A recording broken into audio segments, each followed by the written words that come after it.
Gotta be happy with that.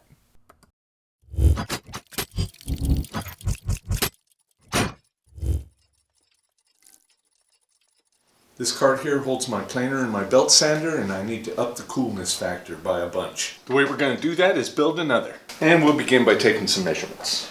Alright, so the footprint of these two is roughly the same. So what we need to do first is build something that both of these pieces of equipment will bolt to. And this will be my locking lever, so I probably ought to cut that off. As we learned when we were making the metal forming tool cart, and I'll leave a card up in the corner to that, the dimensions that we measure need to be the inside dimensions of the framework. So if we want it 22 inches wide, we need to measure 21 3/4 because the angle iron has an 1/8 inch wall thickness. And we need to take that into account. There'll be an 1/8 inch on one side, 1/8 inch on the other.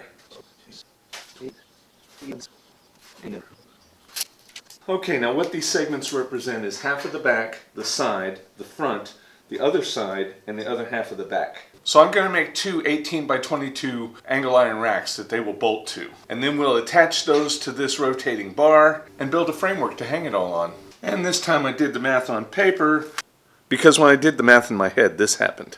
Now let's take a minute to talk about tape measures. This bottom one is a Starrett.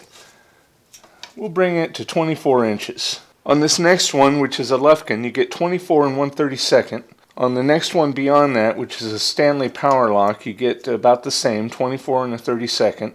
On this one, which is Harbor Freight, you get 24 and 3/32. This one is another Harbor Freight, 24 and 1/8. And this one, which is a Harbor Freight, 24 and 1/16. So which one's right? I don't know. Maybe none of them are right. So what is the solution? I'll tell you what it is. You start and finish the project with the same tape measure.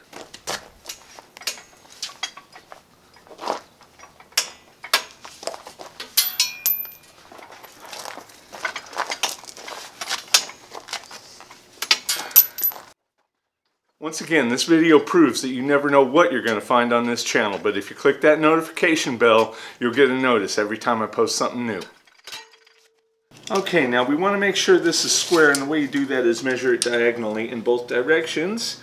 And we have 28 and 3/16 that way, and then we have 28 and 1/8 that way. Something you should always remember is that perfection is the enemy of good enough. The tolerance in this shop is 1/16 of an inch. This is good enough.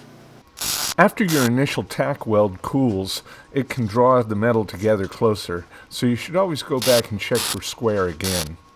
Now we'll work out the mounts for the sander and the planer, which is probably just going to be a couple of holes drilled. Okay, here I've got my upside down planer shelf. I've cut out some reliefs to put this axle in. Now I've got my right side up sander shelf. We'll sandwich those together and weld it up. But before I do that, there's some more prep I can do. Okay, I want the base to be 20 by 26.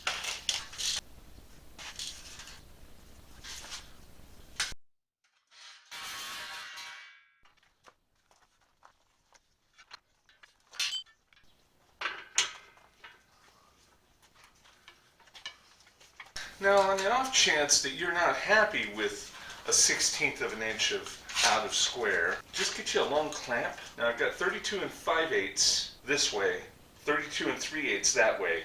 If I jack this with the clamp there until this is 32 and a half, I should get the same thing on both.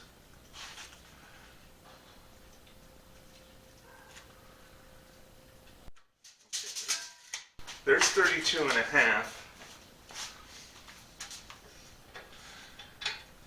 We'll lock this clamp down. So 32 and a half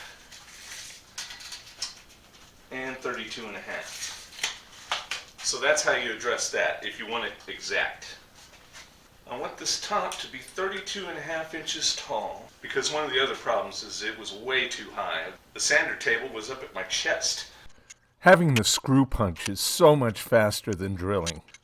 A lot less mess too. So I decided to weld bolts onto the caster mounting plates so they'll act as studs.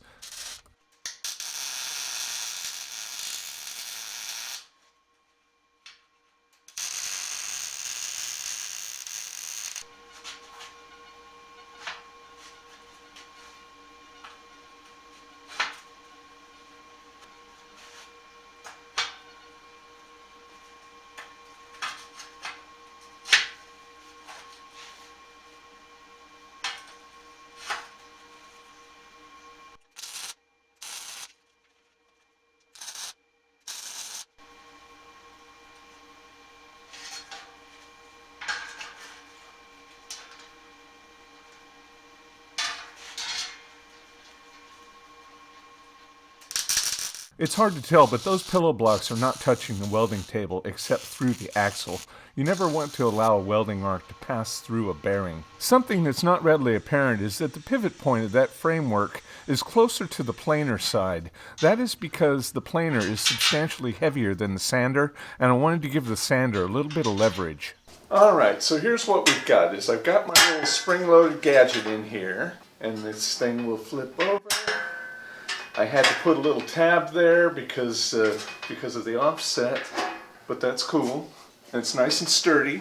So I'm going to drawer in the bottom to hold all the accessories for the sander and the planer. And I may want enough room down there to put some other stuff. Looking back to earlier in the video when I showed you that messed up piece of angle that I bent wrong, I think I'm going to use that as my drawer guide.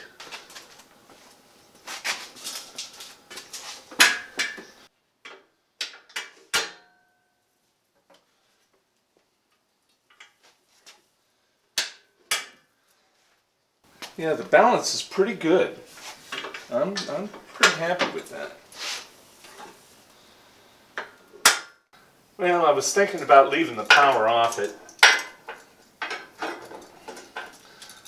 but then I thought better of it. Well, I'm pretty well satisfied with that. All I have to do now is make that accessory drawer. And if you want to see the result of that endeavor, find me on Instagram. My name there is Wildman.Tech. So that's all for this time. Please like, comment, share, and subscribe. Click up here to see my last video. Click over here to see something of mine that YouTube thinks you'll like. Please be safe during this pandemic and have a good one.